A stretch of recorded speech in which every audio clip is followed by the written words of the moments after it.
Hey everyone, it's your girl Monkey F and Rocks, and I have a new computer, so I'm trying out the webcam to see if it works. It looks like it's kind of lagging.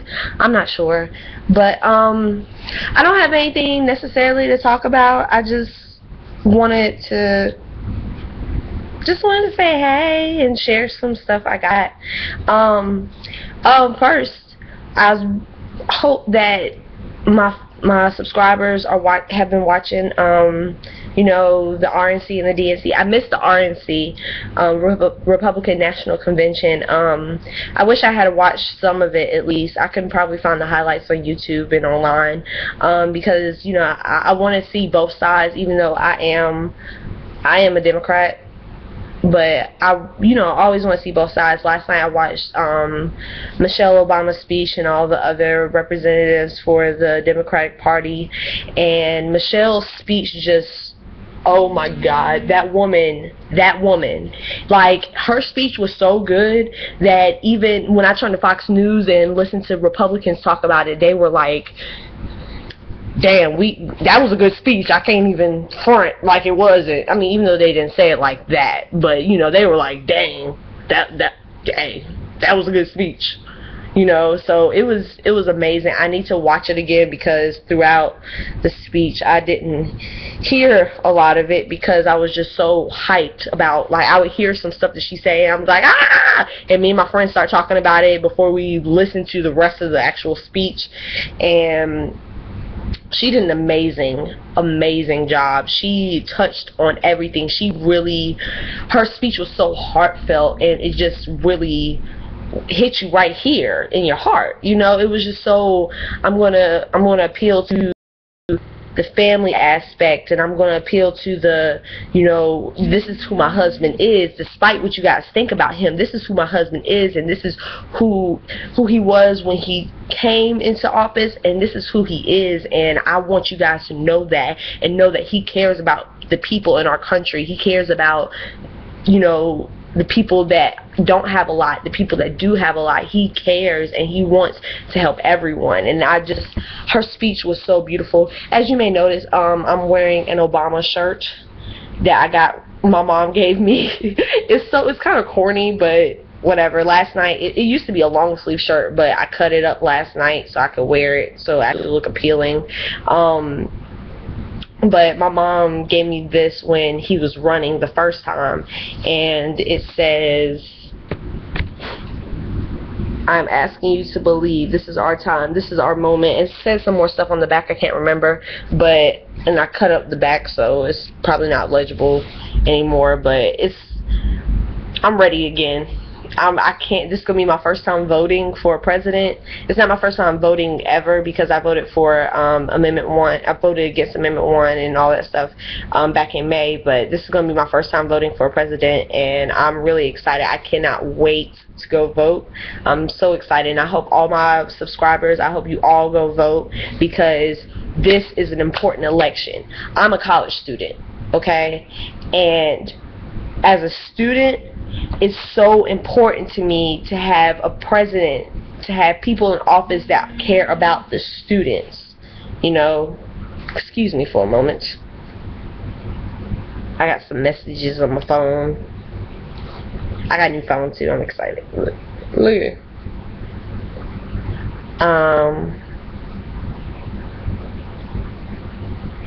Hold on. My computer keeps wanting to go to the black screen, and I need to stay up so I can actually see myself,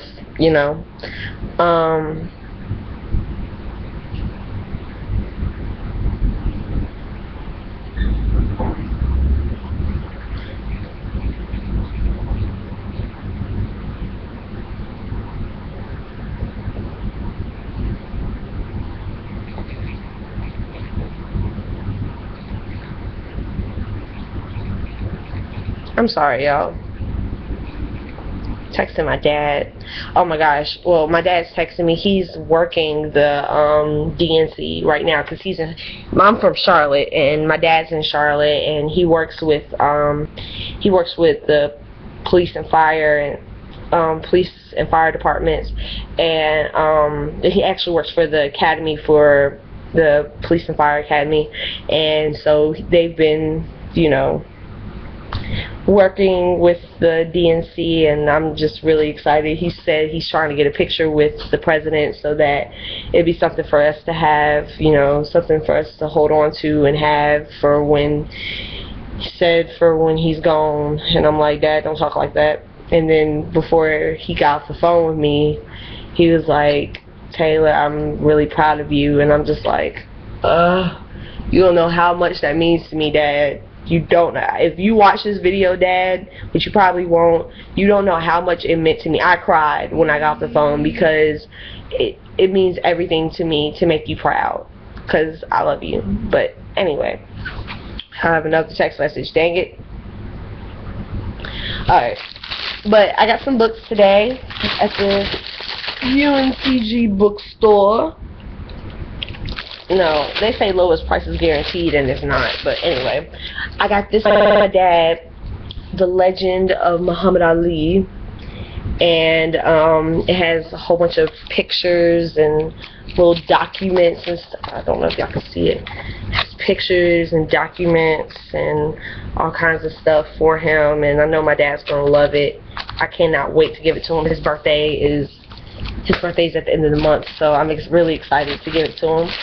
I got this book, which is called Flirt, and it's three stories within the book.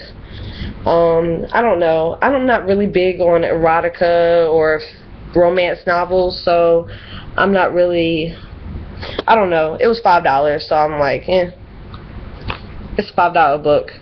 The worst that can happen is that I read it, I don't like it, and I give it to someone else. Somebody else that will actually be interested in it. Then I got this book. I don't know if you guys have ever heard of Tim Wise. He's a public speaker. I'm not sure exactly what he does or what he studies, but he's into African American studies. He's a white guy, and he did a speech about white privilege, and he tours and talks about this. His main focus is talking about white privilege, and not saying like, well, I'm trying to make up for, you know, the things my ancestors did, so I'm going to talk about white privilege and bash white people. No, he educates people on what white privilege is, and like how it affects the United States, and how it affects the way we view racism and the things that white people of Caucasian descent may take for granted. And I love it. If I find the link to the whole speech or the parts, because I think it's a 3-part speech, but I don't know if YouTube took it down, but if I find it, I will send it to you guys so you guys can watch it, because it's amazing. It's an amazing speech. I watched it for my Blacks in American Society class, and it was just an amazing speech, and I love it. It's just so, it's oh my gosh, it blows my mind every time I watch it, because I hear something different, and it points out the different things in white privilege. And it's so amazing, because it's like the studies I've seen, or the write-ups and articles and stuff that I've seen about white privilege weren't by black people. They were by white people, and they're like, look, this is the things that we take for granted that we don't have to deal with, and I just want to point it out to you guys.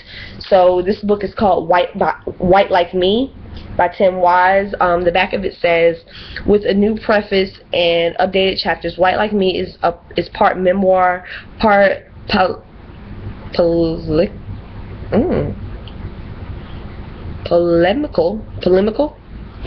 I don't know that word, we're going to look it up, polemical essay collection. It is a personal examination of the way in which racial privilege shapes the daily lives of white Americans in every realm: employment, education, housing, criminal justice, and elsewhere. Using stories from his own life, Tim Wise demonstrates the way in which racism not only burdens people of color, but also benefits in relative terms those who are white like him. He discusses how racial privilege can harm whites in the long run and make progressive social change less likely. He explores the ways in which whites can challenge their unjust privileges, and explains in clear and convincing language why it is the best interest of whites themselves to do so. Using anecdotes. My bad.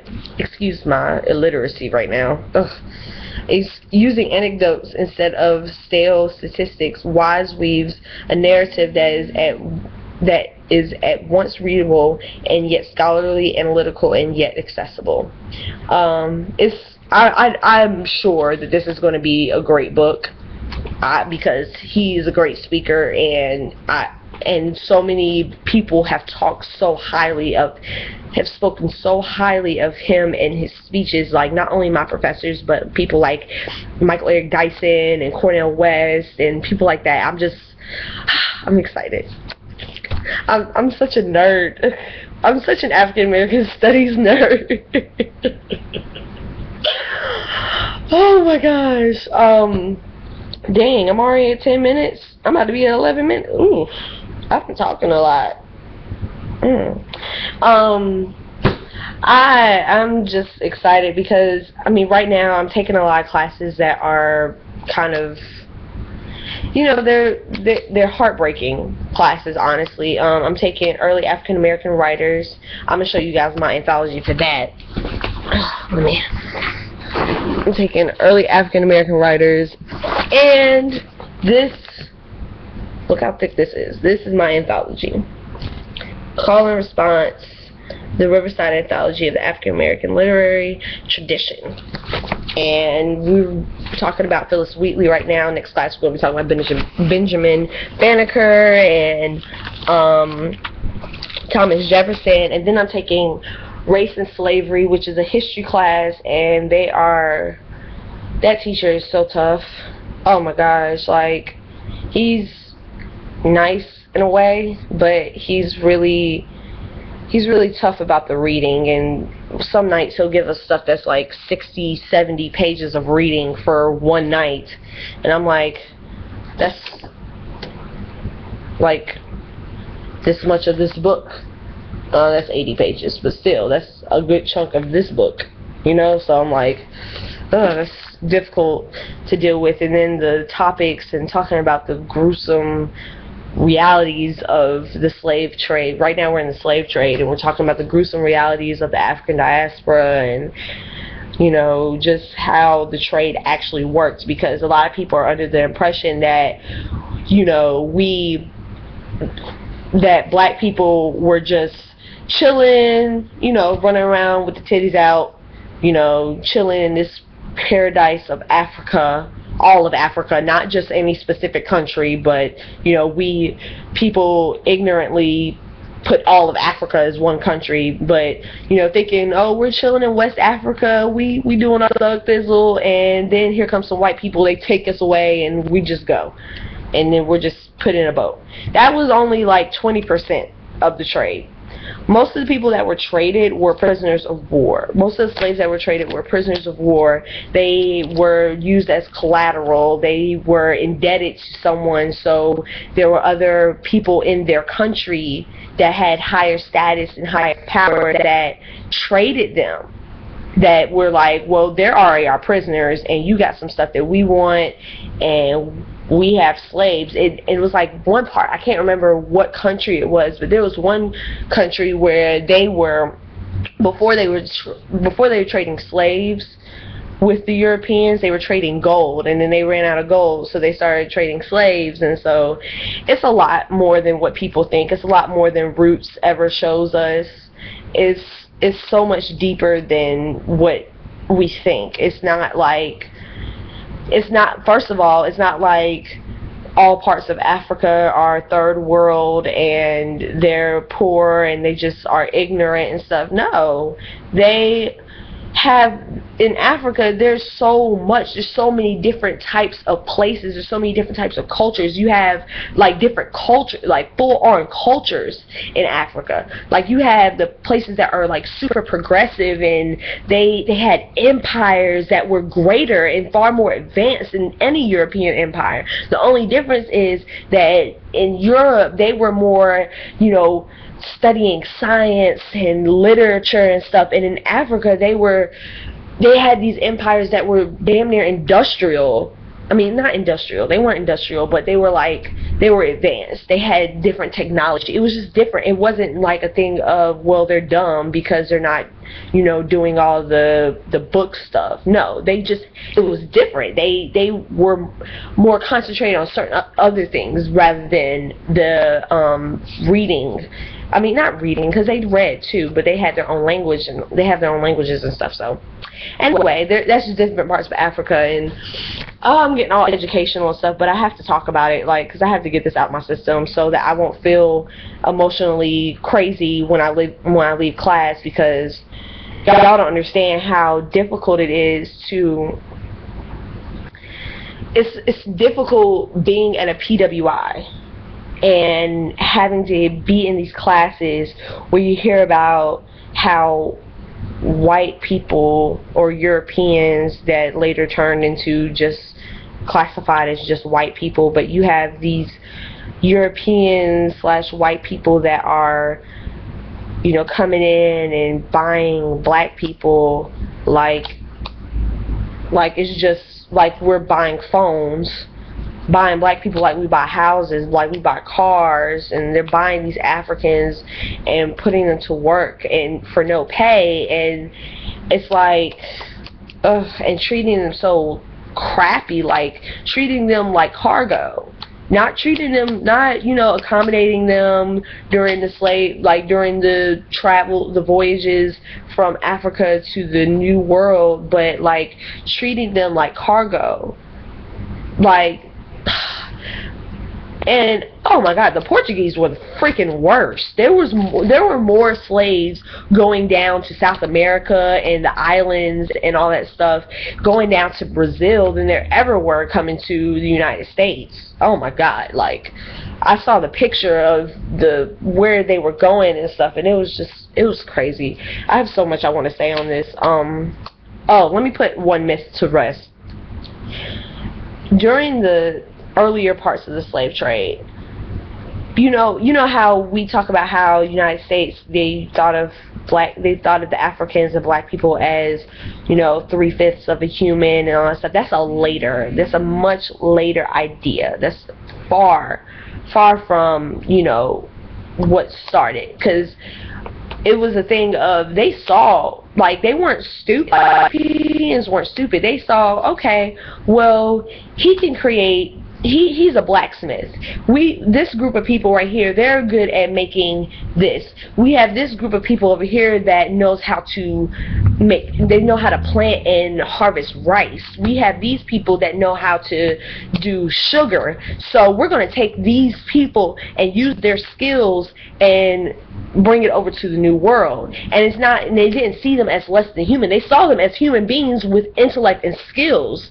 But then once they got to the United States, and once time progressed, and the slave and the travel and the trading across the seas, like once that started to slow down and stop, like that's when Negroes became, you know, they became Negroes. They become, you know, 3/5 of the human, and they use that whole 3/5 of a human thing to keep them from being educated and keep them from having rights in the country and stuff. That wasn't a thing of where they went over there and they said, oh, look at these monkeys, we're gonna take them over here and make them work for us. No, they saw skill in them. They saw that they were able to work and able to do things and able to, you know, make the United States better make, you know, the New World, this whole Western side, better by, you know, bringing these different crops and goods and skills and, you know, all these things. And so I'm just putting that myth to rest, that for the whole time where they were they were taking slaves and all that stuff, that they just thought that they were not human, because they recognized them as humans. They still treated them as slaves, but they recognized them as humans, you know. So yeah, not that it makes it any better, because trust and believe, that doesn't make it any better. It's just something that's good to know, you know. But I can't wait to get into this book, and I need to start reading for my classes tomorrow, because I have 3 tomorrow. So I need to start reading for my classes tomorrow and get ready for that and get ready for this open mic tonight. I thank you guys for watching my channel. Thank you guys for listening to me ramble about African American history and stuff like I've been doing a lot, because that's all I hear about now. So thank you guys for listening to me. Please, if this is your first time watching, please like this video, rate this video. If you don't like it, I mean, I won't be too offended, but you know, rate the video, comment on the video, subscribe. I guess the subscription button is right here or right here, I don't know, but you know, rate, subscribe, comment, video response, all that. I would love to hear you guys' opinions about stuff. You know, if any of you guys get a chance to read this book, feel free to message me anything about it, because I'm going to start reading it pretty soon, once I find some time between the stuff I have to read for my own classes. And you know, let me know what you guys think. If you after you watch the 10 Whys video, come back, comment, and tell me what you think about it. Or you can leave a question in my you can leave your comments about it in my ask box on Tumblr. I'll put that link down there too. Or you can talk about it on the Facebook page, and I'll leave all the links and stuff down there. So thank you guys for watching. I hope to see you guys soon, and I'll see you later. Mwah. Vote for Obama, or vote. Go vote. Don't matter who you vote for. It does, but go vote. Woo!